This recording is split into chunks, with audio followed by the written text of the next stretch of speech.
levou mais de 80 anos para construir. 18.000 pessoas trabalhavam nela ao mesmo tempo.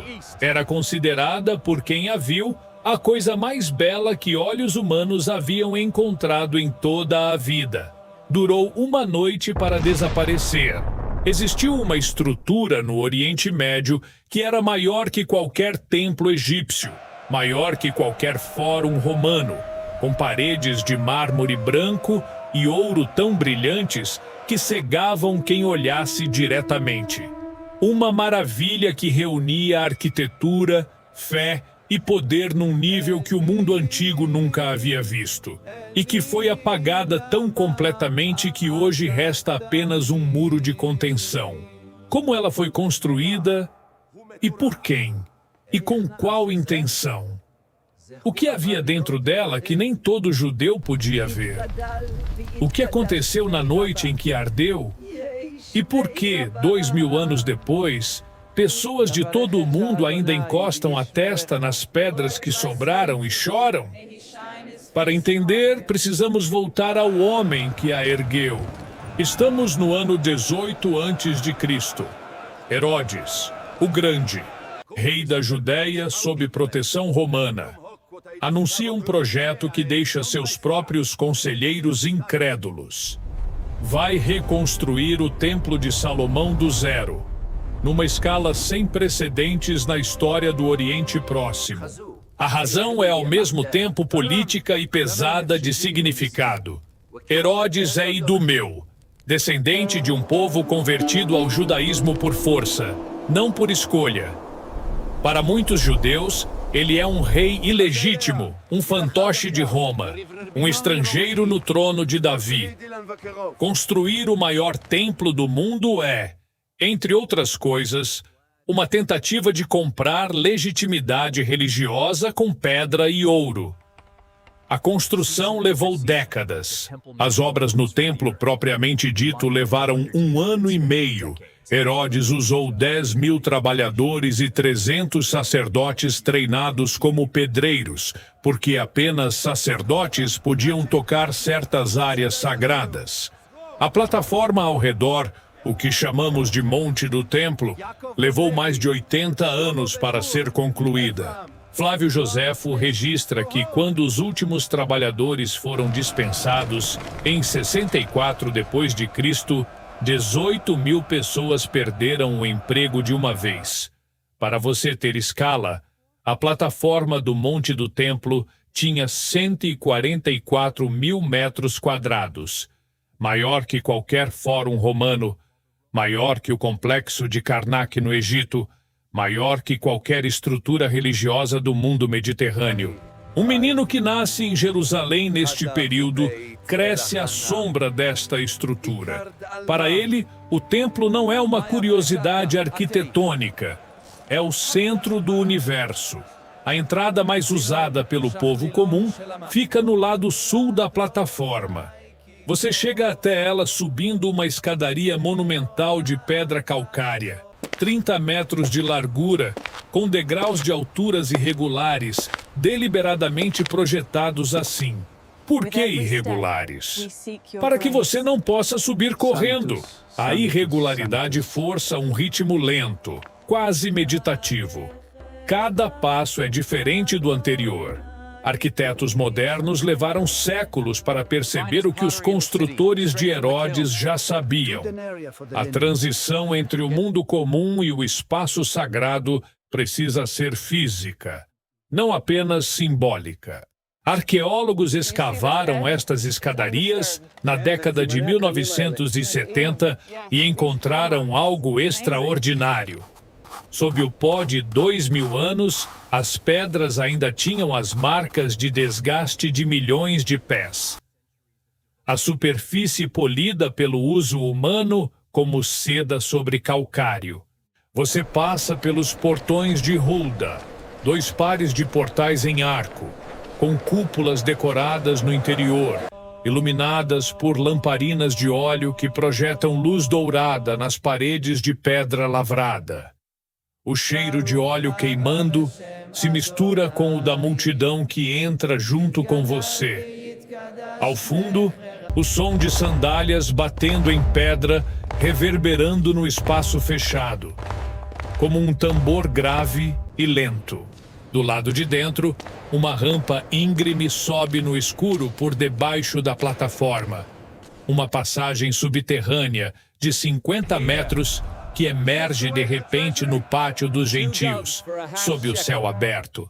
A transição é calculada para causar impacto, e causa.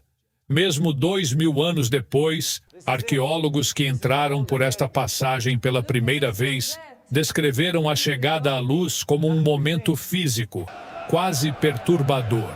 A câmera abre e o horizonte some. Você está no maior espaço aberto que já pisou. O pátio dos gentios se estende em todas as direções. Pedra branca polida refletindo o sol de manhã como um espelho horizontal. O calor irradia das lajes. O vento que corre do leste traz o cheiro seco das colinas da Judéia, misturado com o incenso que vem do interior do templo, mais à frente. Ao redor do perímetro da plataforma, colunatas de mármore branco formam um corredor sombreado que os gregos chamavam de stoa, algo entre um corredor, um mercado coberto e um espaço de debate público. A mais imponente delas fica no lado sul, a Stoa Real, com 4 fileiras de colunas de fuste liso, cada coluna esculpida de um único bloco de pedra branca, tão grossa que 3 homens de braços abertos não conseguiriam abraçá-la. Flávio Josefo escreveu que a Stoa Real era, em sua época, a maior obra que o sol jamais viu sob o céu. Aqui acontece tudo o que não pode acontecer perto do templo. Cambistas trocam moedas romanas, com a face do imperador, proibidas nas ofertas, por shekels do templo. Vendedores oferecem pombas e cordeiros para sacrifício. Rabinos debatem com discípulos sob as colunas. Peregrinos do Egito, da Babilônia, de Cirene, de Roma, trocam histórias em grego, a língua franca do mundo mediterrâneo. É um espaço ao mesmo tempo mercado, tribunal, universidade e praça pública. O cheiro de animais se mistura com especiarias e poeira.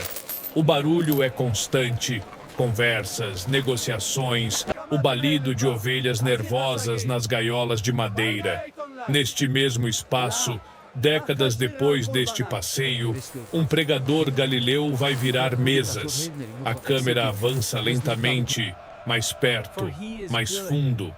No centro da plataforma, o templo propriamente dito se ergue como uma montanha branca sobre a montanha de pedra. Josefo descreve a fachada principal. 90 metros de altura, 90 metros de largura. Revestida de pedra branca de Jerusalém e ornamentos de ouro. A porta principal não tem batentes. Fica sempre aberta, de dia e de noite, voltada para o leste, para que o sol nascente entre diretamente no interior ao amanhecer. Mas antes de chegar ao templo, você encontra o Soreg, uma balaustrada de pedra baixa, com inscrições gravadas em grego e latim. Arqueólogos encontraram 2 fragmentos dessas inscrições, uma em 1871 e outra em 1936. O texto é direto: qualquer estrangeiro que cruzar esta barreira será morto, e a culpa será dele. Você para aqui, porque daqui em diante apenas judeus podem passar. Os sacerdotes de vestes brancas entram nos pátios internos. O cheiro de sangue e incenso queimando se torna mais forte a cada metro. Carnes assadas sobre o altar do holocausto, uma estrutura de pedra de 15 metros de comprimento, perfumam o ar com um cheiro denso, pesado, que os textos rabínicos descrevem como perceptível a quilômetros de distância nos dias de vento favorável. E no coração de tudo, o Santo dos Santos. Um cubo de pedra de 10 metros de lado, completamente vazio.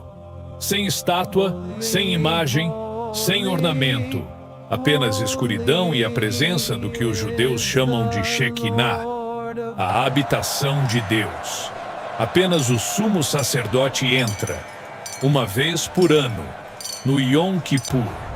Ele entra sozinho, em silêncio, com uma corda amarrada ao tornozelo, para que, se cair morto diante do sagrado, possam puxá-lo para fora sem que mais ninguém precise entrar.